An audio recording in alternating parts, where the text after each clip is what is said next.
Greetings and welcome. Thank you so much, Cheyenne, for that wonderful, wonderful introduction. Let's please give her a round of applause.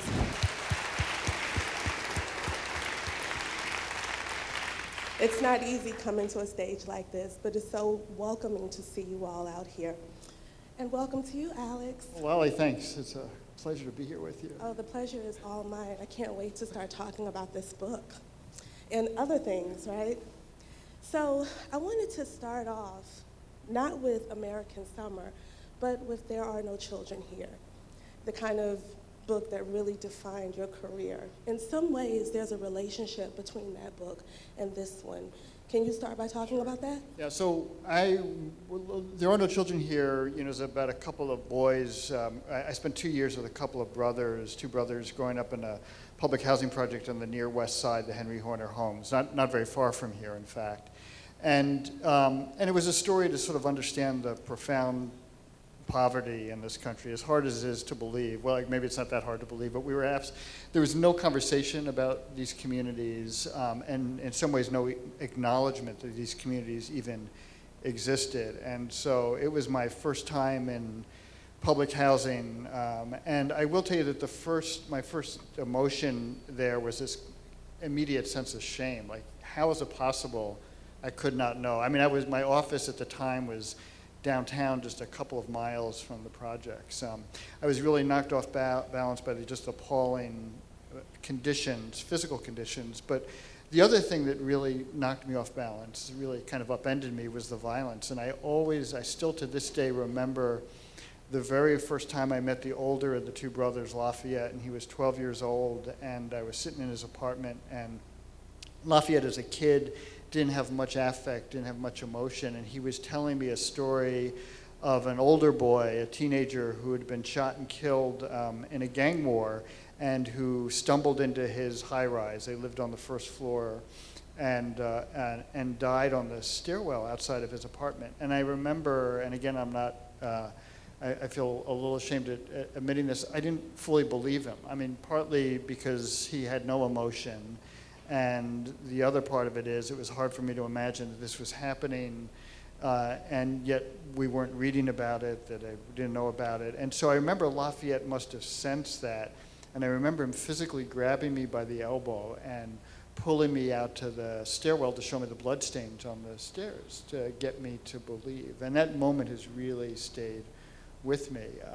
And while that book was really, for me, a book about the profound neglect of communities that are struggling, it was also what sort of permeated the lives of these two boys, in addition to the appalling conditions, the neglect, the abuse by the police, was also this violence in their community. And so you witnessed the after effect, the sort of shock that took place with Lafayette, this numbness.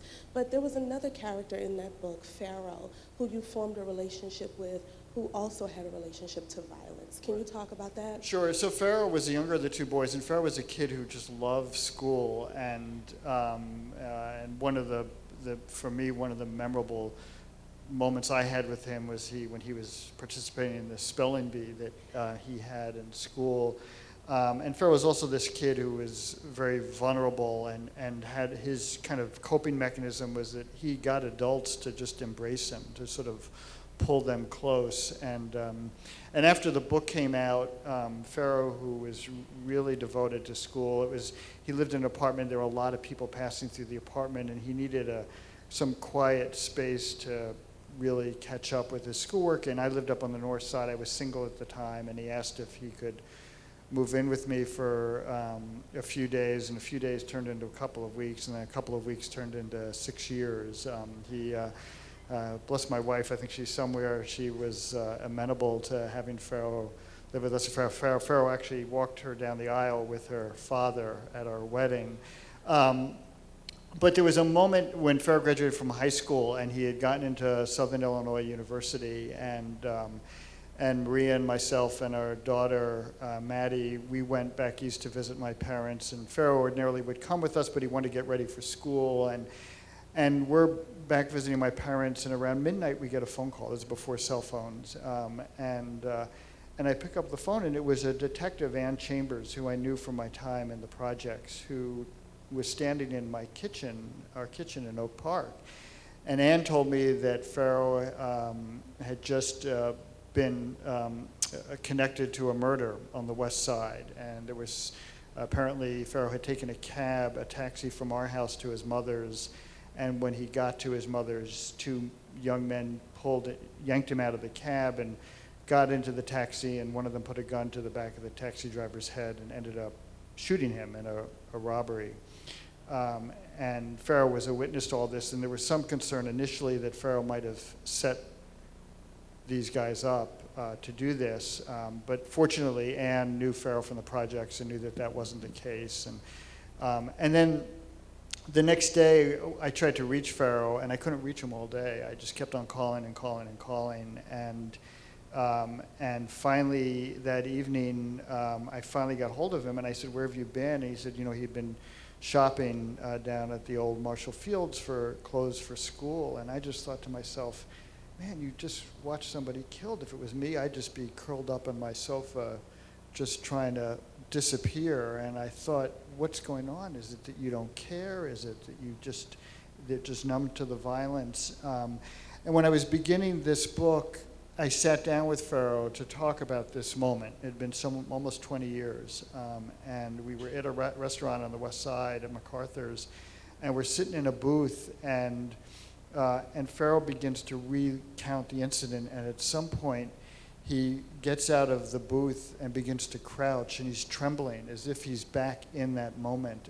And I remember I had to kind of pull him back into the booth to get him out of that moment, but it was clear to me at that point how much that incident had gotten into his bones, how much it stayed with him. And it really got me thinking a lot about the violence, how it is we come to underestimate the impact of the violence on both the spirit of individuals and the spirit of community. And you tell the story of Pharaoh. Earlier you talked about Lafayette, his older brother, and his reaction to violence. And Pharaoh also had a reaction to violence. Is that what gave birth to the idea for this book? Yeah, what I saw in Lafayette and Pharaoh and a lot of their friends was, they were deeply traumatized. Though nobody talked about this back then. I mean, you saw, Lafayette would get regular headaches when the gunfire would become more frequent. Pharaoh had a stutter that would worsen when the gunfire would become more regular. There was a kid I knew who had flashbacks, kids who got depressed, who self-medicated. And it stayed with me, and I will tell you that a number of the kids that I had befriended were, in the years following the publication of the book, were killed. One of them, in particular, a boy, Jojo Meeks, who he would occasionally come on. I would take the Lafayette and Pharaoh fishing sometimes. I'm not sure how much they enjoyed it, but I would take them fishing, and Jojo sometimes would join us, and he had this smile that was so wide you just felt like you could walk into it. And I kind of lost touch with Jojo, and he got killed when he was in his 20s. And one of my regrets to this day, I didn't learn about his death right away, but that I wasn't at his funeral. And it is just, it's strange how it's just continued to nag at me. But I will tell you that the thing for me that has been both perplexing and deeply troubling is the stubborn persistence of the violence. It just seems unrelenting. And so for people who are on the outside, one of the things that you write about are people's lives to try to help the audience understand that violence is not something that is overlooked in violent communities, that it's something that continues to touch them. Why was that important for you? Well, it's interesting. Right after the tragic shooting at Newtown, and we saw it again in Parkland, what was so striking to me is that we were asking all the right questions, not the least of which is how does a community and how do individuals move on after experiencing this incredible tragedy? How do they move on with this burden? We don't ask that of corners of our city. We don't ask that about people on the west and south sides of Chicago. I think there's this kind of myth out there that somehow people get accustomed or hardened to it, that they learn to live with it, that they become resigned to it, but nothing could be further from the truth. And what I wanted to try to get at in this book through the eyes of this one summer and through the stories that I tell is to really understand how the violence comes to shape people's lives and how people work so hard to keep it from defining them. I want you to talk about some of the people and the personalities in the book, but before you do, I'm curious a little bit more about Pharaoh and your relationship with Pharaoh. You opened up your home in a nice, quiet block in a nice, quiet community, and within an instant, he was impacted directly by violence. How did that strike you, or how did that impress upon you? Right. Well, actually, that happened towards the very end of his time with us. But I feel somewhat. I mean, I know I wrote about this in the prelude to the book, and yet I feel incredibly. I know this is going to sound odd from somebody who tries to get people to tell their stories so publicly. I feel somewhat private about Pharaoh's story, in part because I'm not sure it's entirely my story to tell. But what I will say is that it was complicated for him. I mean, we live in Oak Park, and we actually purposely moved to Oak Park because because Pharaoh was living with us, and we wanted a community that was integrated, that would, we would feel would not necessarily look askance at this relationship. But it was tough. I mean, adolescence is a difficult time, even in the best of circumstances. And so here Pharaoh is living with two white people who are not related to him by blood, and there are, while his mother was completely on board with it, there were people also around him who felt like he should be living at home, and I know I know that it tore at him on some level, and so trying to figure out where he fit in, I think, was really, really tough on him. Did it strike you at all, though? I know it does for me, that you can live on a block. I live on the South Side, and that your block can be quiet day in and day out, and then you can walk 2 blocks away, and it's a completely different scene. Absolutely. I mean, we live just 4 blocks from the Chicago border. I mean, the incident that happened, it didn't happen at our home, but it happened, maybe 3/4 of a mile from where we live.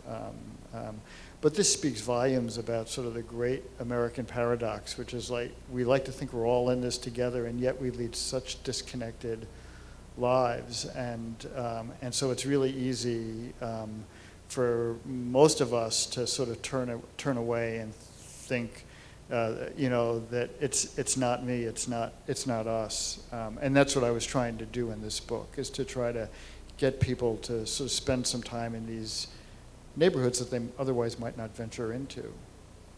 So, if you're trying to connect us with a neighborhood that we're not familiar with, or an audience is not familiar with, talk to me about who you envision reading this book and who you imagine your audience to be and how you think they'll receive this book. So I guess when I sit down to write, I'm always thinking about my reader. I mean, I'm writing to be read, and I guess I'm thinking when I'm writing for those who, again, would never have reason to spend time in these communities, never have reason to spend time with these people. But here's the thing about stories. I mean, stories do 2 things. One is they bring us places we otherwise wouldn't go and introduce us to people we otherwise wouldn't meet. But the other power of story is it also affirms our experience. It gives credence to our personal and collective history, and there's a certain power about telling your story. There's a line I always remember at the end of Tim O'Brien's The Things They Carried, where Tim O'Brien was a Vietnam veteran, and the book is loosely based on his experiences in Vietnam. It's a novel about a single platoon in Vietnam, and towards the end of the book he writes, this much I know to be true, stories can save us.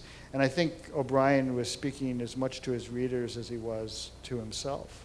And so for me, I can tell you, I mean, this book has only been out for a couple of months, if that, but like with There Are No Children Here, I mean, it's incredibly rewarding when I hear from readers who tell me that they had no idea, that it's really sort of pushed them to think about themselves and the world differently. And then there are those readers who come to me and say, thank you for telling my story, which is equally rewarding. Well, tell us a little bit about the stories that you profile in this book. One that resonated with me or really stood out was Thomas. Do you mind talking about him? Yeah, there are 14 stories in this book, and some of them course through the entire summer, and some of them are self-contained. And one of the stories that courses through the summer is the story of this boy, Thomas, who I met a number of years back working on a radio series for This American Life on a high school in Englewood, Harper High School. And Harper High, the previous year, had 27 current and former students shot, 8 of them fatally. And so myself and 2 other reporters, Ben Calhoun and Linda Lutton, we kind of planted ourselves in Harper at the beginning of the new school year to see how a school, how an institution finds its footing after this would have been just this really horrific year. And on the very first day, I met these 2 social workers who I just fell in love with, Anita Stewart and Crystal Smith, who clearly made all the kids around them feel good, but they also made me feel really good. Crystal had this line, which I loved, which she said, I appreciate you in advance, is what she would tell her students. So I just went and literally just planted myself in their office, which was this windowless office on the first floor. Speaks volumes about the hierarchy of where social workers fit in our public schools. But it was this amazing place where these kids would just come in, this constant stream of kids. And this one kid was there every single day. And it was this young boy, a junior named Thomas, who, when I met him, was incredibly agitated and sullen. And Anita had kind of taken Thomas under his wing. People called her Thomas's school mom. I mean, and Thomas wouldn't go anywhere without her. And so here's the backstory to this. So Anita when Thomas came in as a freshman, Anita instantly connected with him. She saw that this was a kid who was suffering in some way, and Anita had her own experience with trauma, and she saw some of herself in Thomas. And as it turns out, Thomas, when he was 10 years old, had been at a surprise birthday party of a girl just down the block from where he lives, and at the party, somebody shot through the living room window and shot and killed the birthday girl, Saritha White, nicknamed Nugget, and Thomas was there during all this. He was 10 years old, and as you can imagine, that had a profound impact on him. And then in high school, his closest friend was this girl, Shikaki Asfi, and they just had this kind of love-hate relationship, but Thomas was incredibly protective of her, and they both had fallen under the spell of Anita. They were just sort of Anita's 2 favorite kids at the school. And when I was there in August, in the preceding June, Thomas and Shikaki had been sitting on a porch on a house on his block. And as they're sitting there, a young boy walks out of the gangway and turns around and starts shooting, and ends up shooting Shikaki. And Thomas is with there as Shikaki dies on the porch. And he's angry, and one of the things that happens is that a few days after this Shikaki is killed, Thomas older boy pushes his younger cousin, and Thomas overreacts and hits this boy, hits him so hard, in fact, that 2 of his teeth embed in his fist.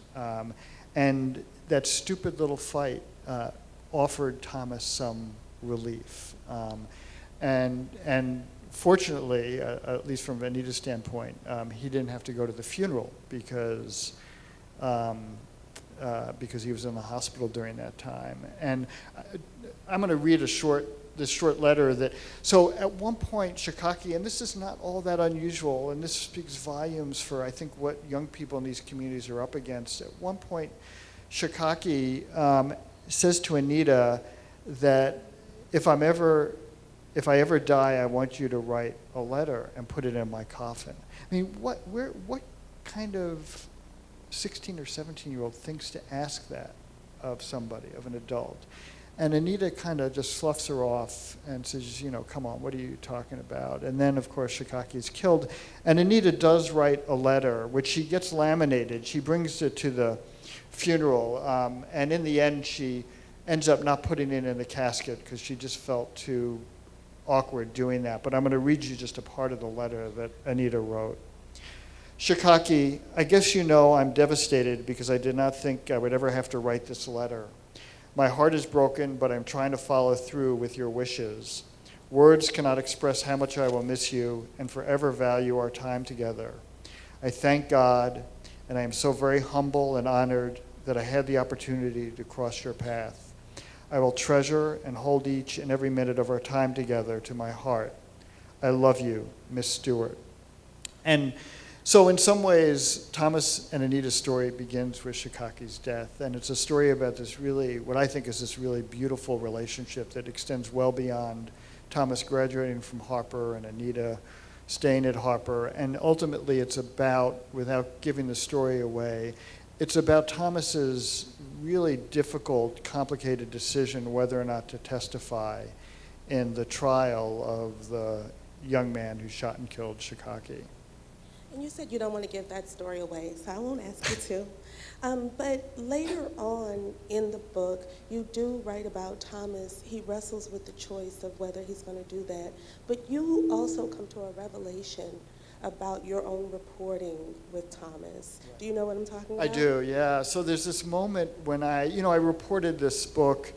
I should back up. One of the things that appealed to me about doing this book is I thought, one summer I'll get the reporting done, through the summer, and another 3 months I could sit down and write and get this book done in 1.5 years, 2 years. But of course, I feel incredibly naive even admitting this. But as I began to spend time with the people who I write about, their stories unfurled over time, and 3 months turned into 4 years of reporting. And so I'm with Thomas over the course of these 4 years amongst all the other people in the book. And at one point, as I sit down to write, I'm going back through my notes, and I realize, and again, I feel a little ashamed to admit this, but I realized that there were these moments that I was with Thomas at various times where he told me about a friend of his who'd been shot or had been killed.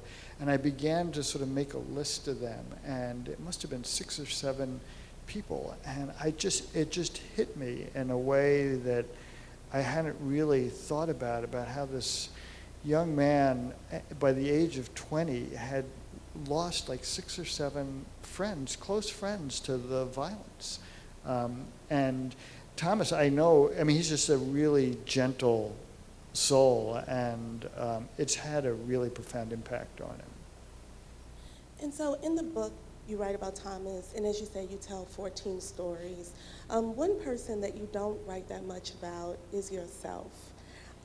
So when you say that you sat down and you began to tally the loss for Thomas, I wonder, how do these losses in dealing with people who are impacted by trauma, who are impacted by traumatic violence, where do you fit in, and how does that kind of impact your personal life? Right. So, yeah, and let me tell you why I'm not in here, and then I'll answer your question. This is what I tell my students all the time, which is kind of the hard truth about writing, is that readers don't really care about us, unless you're writing a memoir. But they don't. And not only that, I do think there's this kind of false belief that if you insert yourself in a story that somehow you're going to create this immediate intimacy. But in fact, as a writer, you can actually get in the way, and so I do have a presence in this book. And again, I tell my students this really in some ways for mechanical reasons, because there are moments and places and scenes I can't write about without acknowledging my presence. And also in part too, because this is a book that I've been sort of really working to for a long time. And so there's a fair amount of, amidst the story, a fair amount of reflection. But so, yeah, when I was sat down to write the book, after I'd sort of finished the bulk of the reporting, I went into a really, I think a really deep depression. I don't know how to describe it. I never quite experienced anything like it before, but I will tell you the one thing I felt during this period was I couldn't kind of get hold of any sense of joy. And so, and And I thought at the time that it had everything to do with the fact that I was struggling with the structure of the book, but I now realize that so much of it had to do with this, what I've come to learn is what's called secondary or visceral trauma, where you experience this trauma secondhand through others. And as I began to think about it, it's really the story of Anita and Crystal, these two social workers who had experienced all this secondary or visceral trauma because of all the people they'd worked with. In fact, Anita at one point loses movement in half her face, which had everything to do with the stress and anxiety. But the violence, it gets with you and it stays with you, and it gets in your bones. It struck me as I was reading the book that, as I said earlier, you have a lot of characters, you have a lot of personalities in the book, and so it kind of struck me that violence in itself is like a character. It's like a figure that blows into people's lives, but it doesn't leave. And so it impacts Pharaoh directly, it impacts you secondhandly, and then it impacts our entire city, right? That kind of segues into a question I have about the book and the title of the book itself. And I do want to go back to Thomas's story, but why did you choose to call the book An American Summer versus a Chicago Summer? So I should tell you, I feel pretty fortunate in some ways because my original title was One Summer, and I say fortunate because it turned out that Bill Bryson, who's published by Doubleday as well, also had a book by that title. And when we were nearing publication, I got a call from my editor saying, it turns out we can't use the title. And I said, you got to be kidding me. And I feel really fortunate because I feel like this is a much more pointed, if not profound, title. And the reason why I called it An American Summer is to remind us that this is us. This is not happening somewhere else. In fact, I always remember this experience I had after I wrote There Are No Children Here, and I had lunch with a Chicago Tribune reporter who will remain unnamed, who had just come back from assignment abroad, and he had been spending some time on the west side of the city, and I remember we were at lunch, and he began to go on about what he was seeing, and he says, like being in a foreign country, and I got really agitated because it's not a foreign country, it's us. And I think that it's really essential and important that we remember that. And I will tell you that as a reporter, one of the things that I struggle with is you spend time in communities that are not your own and that are unfamiliar, and you tend to be drawn to the unfamiliar, to the exotic, and you've got to be really, I think, attentive to is also all the things that we share and hold in common. And I remember facing this is back with There Are No Children Here, but when I began to spend time with Lafayette and Pharaoh, initially we would go out 2 or 3 times a week for pizza, and all I wanted to hear from them is, who'd been shot or stabbed in their neighborhood. And I remember at one point Pharaoh, who was 9 years old, began to tell me about this spelling bee that he was practicing for. And I said, no, that's great, but I wasn't quite that dismissive. But what about the spelling bees? And Pharaoh, was really persistent, and only the way a 9-year-old could be persistent. And I realized I hadn't been listening really well, and that all I had been listening for was all the stuff that felt really unfamiliar, all the things that kind of upended me, and that it's really important that I also sort of listen to all that we hold in common. And so that's really what the title is a reference to, that it's us. It's not somewhere else. It's Parkland, it's Newtown, it's Chicago. Ta-Nehisi Coates has said that when people say the word Chicago, that it's kind of a buzzword for Black life or Black people. Tayari Jones, who wrote American Marriage, talked about how she wrestled with using American in the title. Did you wrestle with that at all? No, I didn't, but I will. But I think, what Ta-Nehisi says is really, it's something I think about a lot, because I think when people say Chicago, you're right that this is sort of where people think that they come to know Black America, and I know I run the risk in my own work that I'm writing about a sliver of Black America, and so it's just really essential that we reminded how diverse we are, even amongst, in that Black America is an incredibly diverse community. And so I'm writing about a sliver of that community. And I think that's really important. And for me, that what Ta-Nehisi is saying feels that that's what he's speaking toward. That comment alone just kind of opens up into so many comments, or so many questions, I should say. One of the things that you allude to is feeling like an outsider coming in and chronicling this community. So as a person who is drawn to the exotic, as you said, how do you feel that, or fear that you come in as a voyeur? Do you worry about how these stories will be portrayed to not just Chicago, but to the country and the world? So I want to be careful, because I don't want to suggest that I'm attracted to the exotic, but I think that as reporters, and I think you probably share this with me, is that wherever we go, we're always outsiders. It's the sort of nature of our work. If we're not an outsider by race or class, we're an outsider by gender, politics, geography. I was just spending time down in rural Missouri. Talk about being an outsider. But clearly, when I spend time in the communities I spend time in, I'm an outsider by race and by class. That's really clear, and I'm there. And so I think what's really essential is that,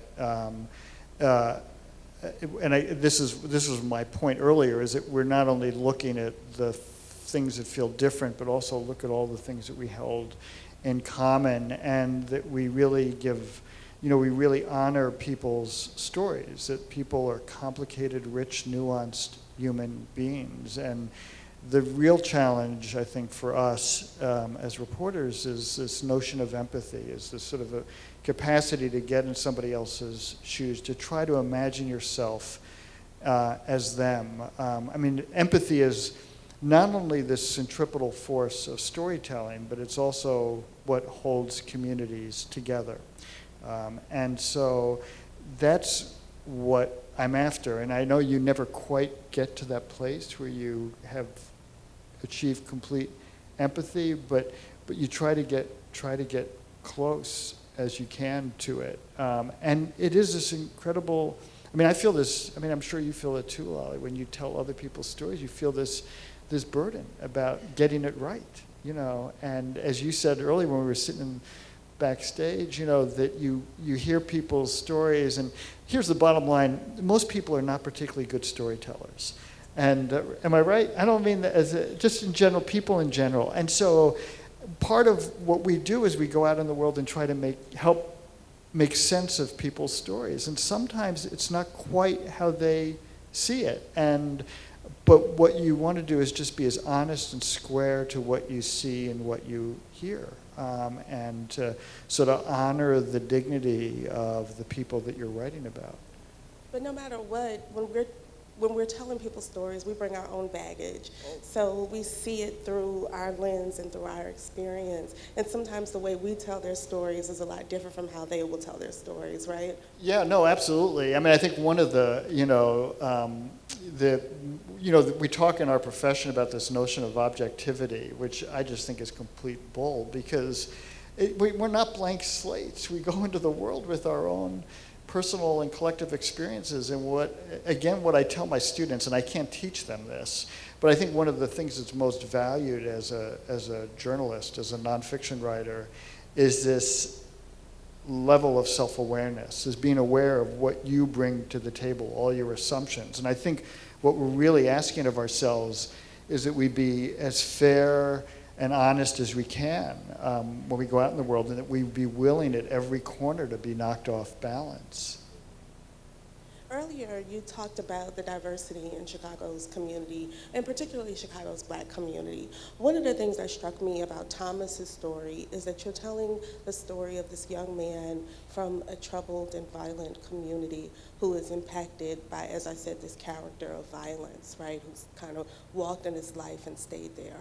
But then on the other hand, you juxtaposed, or for me, you juxtaposed his story with another Black man's story who's the complete opposite, Bobby Rush, an elected official who has power, who has prestige, who is not in a low-income neighborhood. Can you talk about sort of the differences in their positions? Sure. So, Bobby Rush, of course, is a congressman from the South Side. He's got I think one of his claims to fame is that he's been the only politician to have defeated Barack Obama. And he doesn't let that go either. No, he doesn't let it go, no. I think it was 1999, Bobby's son, Huey, who was named after Huey Newton, was shot and killed on the South Side. And I've talked to Bobby about this a lot. I mean, it was you can imagine just an incredibly deeply painful and sorrowful moment.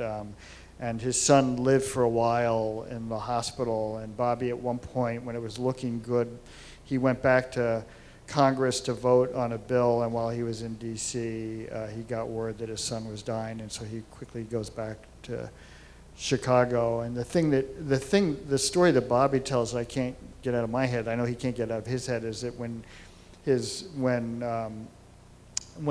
son died in the hospital, the primal scream of his then wife, the mother of Huey, Bobby can't get out of his head, and then his daughter, who just falls to the ground and just says, "Daddy, do something, do something, do something," this sense of powerlessness.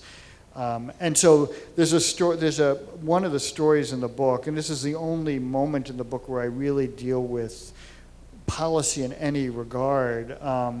You may recall back in early 2013, the shooting death of Adia Pendleton. Adia was a high school girl from the South Side who had performed at Obama's inauguration, and she was shot and killed in a park. And the city was in deep pain. All this national and international press came to the city.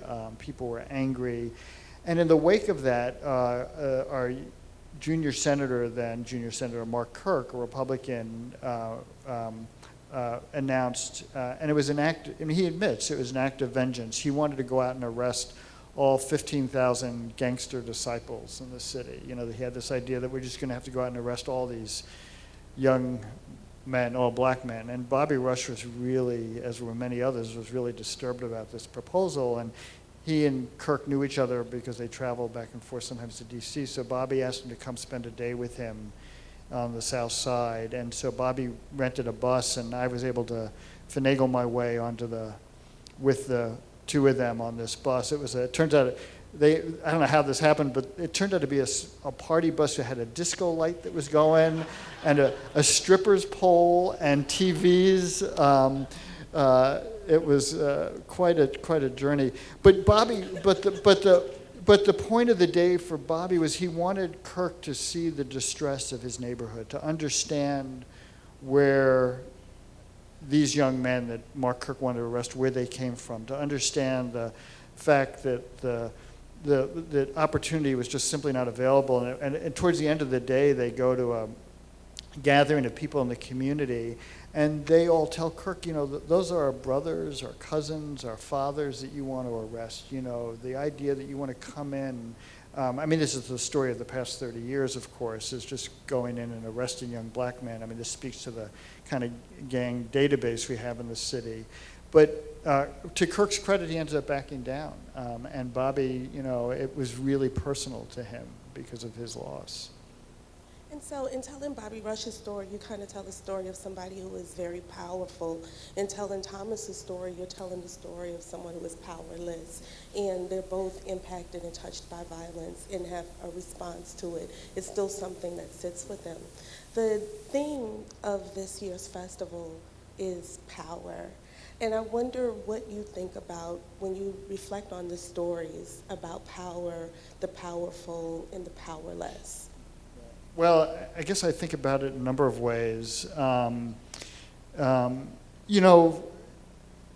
of the things that I talk a little bit about in this book, but feels to me so apparent that and so self-evident that I almost even hesitate to say anything. But look, the one common thread in all these communities that have experienced this violence over the past 30 years in this city, these are communities that are deeply distressed and deeply isolated from the rest of the city. And it's important that we acknowledge and recognize that it's not by accident when we talk about power. I mean, I should back up and tell you that Chicago, as bad as it is, it's not even in the top 10 worst or most violent cities in the country. But the thing that all these cities have in common, Chicago, Baltimore, St. Louis, New Orleans, Detroit, these are cities that are hyper-segregated. And of course, that segregation is not by accident. I talk a lot about it, and there are no children here. And so these communities are deeply isolated from the rest of us.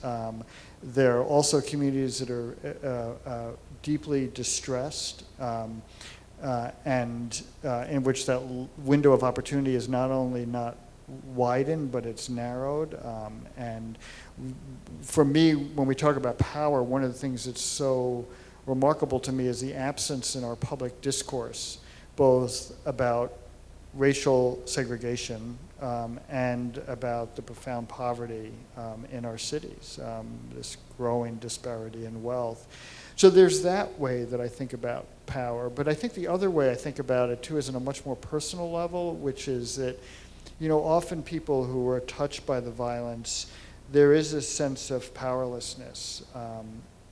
And this inability to have any sense of agency. And so if I could share the story of Lisa Daniels, there's a story in my book that kind of speaks to this, of somebody who really kind of, I think, takes that narrative and turns it on its head. And this is the story of Lisa Daniels, a single mom who lived in Englewood, and she had two sons, and her older son was an engineering student at the University of Illinois, and her younger son, Darren, who she was very close to, was a kid who began to stray when he was in high school. He got involved in drugs. He at some point began selling drugs, and at some point Lisa had to ask him to leave her house. And when Darren was 25, he went to buy some marijuana from a small-time drug dealer in Park Forest, a suburb on the south side, and ended up getting killed by the drug dealer. There was a shootout, and Darren got killed. And there are two remarkable things about Lisa's story. The first is that when Darren was shot and killed, and this happens, I think, almost all the time, is that the reports that we read in the local newspaper were all about how this convicted felon had been murdered. It was all about the fact that he had served time in prison. And Lisa, she wasn't in denial. She knew all that about her son, but she also recognized there was so much more to him, that he was such a rich, full human being. And so she made it her mission to make sure that people knew that. In fact, at some point, Lisa gets the frame for her license plate, which reads, "He was my son, his name was Darren." And then the other thing that happens is Lisa expects that, given that this shootout happened, that it's a pretty straightforward case, and that the person, Michael Reed, who shot and killed her son, is going to be convicted and sent to prison for many years. And at some point, the prosecutor comes to Lisa and explains to her that the case isn't quite that simple, that Michael Reed is claiming self-defense, and that the lead witness is somebody who has a felony conviction and so may not be the best witness, and so they want to offer him a plea deal, but they don't want to do that without Lisa's permission. And Lisa thinks about it for a little bit and then tells the prosecutor that, it's okay if I'm agreeable to that under one condition, and that is that at the sentencing I can read a victim impact statement. And ordinarily, when somebody gives a victim impact statement, they talk about the impact of that violence that's had on them and their family. And Lisa does something remarkable. Can I read this? Please. This is pretty extraordinary. So Lisa goes to court, and she when you present a victim impact statement, you have to have it written down, and she comes, it's all in her head, and so the prosecutor goes and locks her in her office for an hour so Lisa can get it all down. So the fact that she wrote this in an hour for me is I just shake my head because it would take me a week to pull this off. But anyway, I'm going to read you part of what she wrote, or what she said in court. My son wasn't perfect. He made bad decisions and lifestyle choices that cost him his life. But at the end of the day, none of his choices mattered because he was my son, and I loved him and miss him terribly. The morning after he was killed, the Southtown newspaper headline read, "Man shot to death in Park Forest, had drug and weapon felony convictions. And from that day to this, I awake every day with the mission and purpose that his legacy will not be defined by his worst mistake. No one should, not even the defendant." Bishop Desmond Tutu is quoted as saying, "My humanity is bound up in yours, for we can only be human together." I believe that statement to be true. I believe that we are all connected by our humanity, and I cannot speak for my son's humanity without speaking for the same humanity of the man who by one really bad decision took his life. I have and will always continue to speak on Darren's behalf, but today I speak for you, Michael Reed.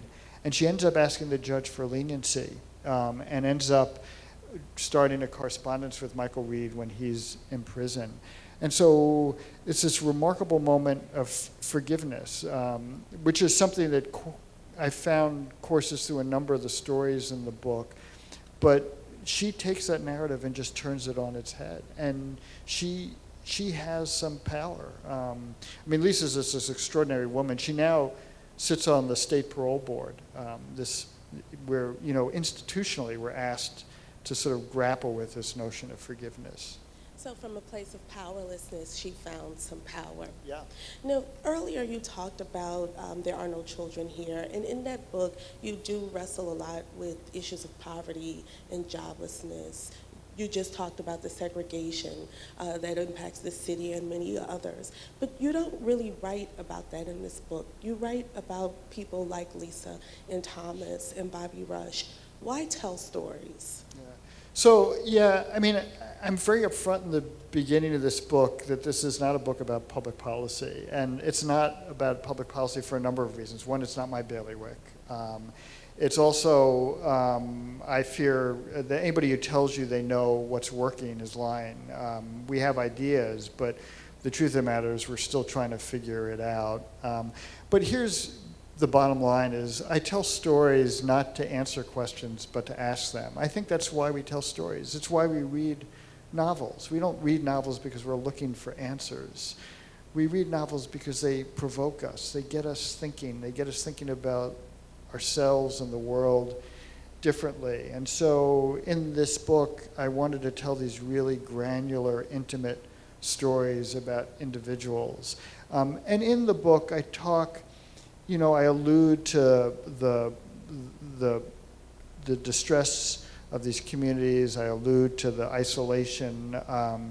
I wrestled with this about how much, one of the journalists I really admire is a writer out of New York, Nicole Hannah-Jones, who writes for the New York Times Magazine. And one of the things I really admire about Nicole's work is she feels really important that as journalists, that if we're going to write about the present, we've got to write about the past, that we've got to understand what got us to this place. And every piece she writes is infused with this sense of history, of sort of letting us sort of know how as Faulkner would say, the past is still very present. With this book, I thought about that, but I realized I would feel like I would be repeating some of what I had done in There Are No Children Here. And so I shied away from that. And so I really sort of, my template for this book is actually, and I say this, and I know this is going to sound incredibly presumptuous, because if I could get halfway there, I'd feel really good, was Tim O'Brien's The Things They Carried, which for me is, it's this really profound book about the nastiness and ugliness of war. And in that book, he doesn't deal with the politics of the war, but deals again with the sort of granular, intimate nature of war, how the nastiness and ugliness just gets in your bones. And that's really what I wanted to try to do in this book. I really wanted to try to get as, in some ways, as small as I can. I believe really strongly in what I think of as the bigness of the small story. And I wanted to keep these stories in some ways really small. And so you take us into the lives of many people, and you're upfront that this is not a policy book and that it's a very complicated issue and that you don't have the solution. So since this book is descriptive and not prescriptive, how would you advise our new mayor, Lori Lightfoot, a person who just got power, to tackle these problems in her first 100 days? So one of the mistakes I think we've made in thinking about the violence, well, we've made a number of mistakes, but one of the mistakes we've made is thinking that it's a law enforcement problem. And it's not to say the police aren't part of the problem, but this is not an issue that's going to be solved by law enforcement. And for me, one of the encouraging things that's occurred in recent years in Chicago and across this country is thinking about violence as an issue really of public health. And so I think there are a number of ways that we can sort of find our way into sort of trying to think about the violence. One is I am absolutely convinced that we've got to grapple with the trauma, both the personal and collective trauma in these communities. One of the things that was clear to me is that many of the people who have been touched by the violence, they experience the same kind of effects that veterans from Iraq and Afghanistan have experienced. They're agitated, they have trouble sleeping, they have trouble concentrating, they self-medicate, have flashbacks. But there's a significant difference, and that is that there's nothing about the post-traumatic stress of people living in these communities. In fact, social workers have a kind of informal term for it. They call it complex loss. This notion that you lose somebody one day and then you wake up the next morning and you're looking over your shoulder to fend off what might happen next. And so we've got to find a way to deal with that trauma. And for me, one of the most inventive and original violence prevention programs is happening here in Chicago by actually one of the people I write about in the book. I don't write about this program, but by Eddie Bocanegra, who has begun this program called Ready Chicago, in which it's two-pronged. One is they're getting young men jobs, and there's nothing new about that, right? But it seems so essential. But the other part of it is that these young men go through cognitive behavioral therapy, really to try to sort of become more aware of what they've experienced. I think one of the things that Eddie has seen, and I certainly saw in the people I write about in this book, is that this utter sense of loneliness of people who've been touched by the violence, this sort of feeling that nobody can possibly understand what I've experienced. And I saw that time and time again with individuals. I think we've got to find a way to begin to repair the relationship between the police and communities of color.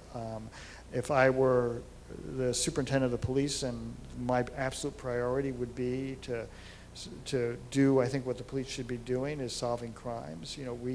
This is a thing that nobody's been able to explain to me, but we're in a city where only 20 to 25% of the murders are solved. That doesn't even begin to talk about people who are convicted. And in shootings, it's only 1 out of every 10.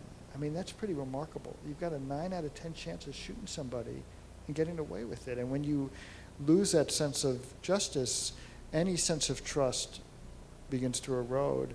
And then the other thing, and I feel like this is so self-evident, I feel hesitant to say this, is we've got to find a way to provide opportunity. These are corners of our cities, corners of our country, where in a country that believes in this profound sense of equity and fairness and justice, these are corners of our country where clearly life is unfair, it's unjust, it's inequitable, and we've got to find a way to level that playing field. Well, you take us into the lives of Thomas, into Lisa, into Bobby Rush, into Eddie Bocanegra. Thank you so much for introducing us to these people. We're all out of time, so I get to thank the audience. No, that was wonderful. Thanks.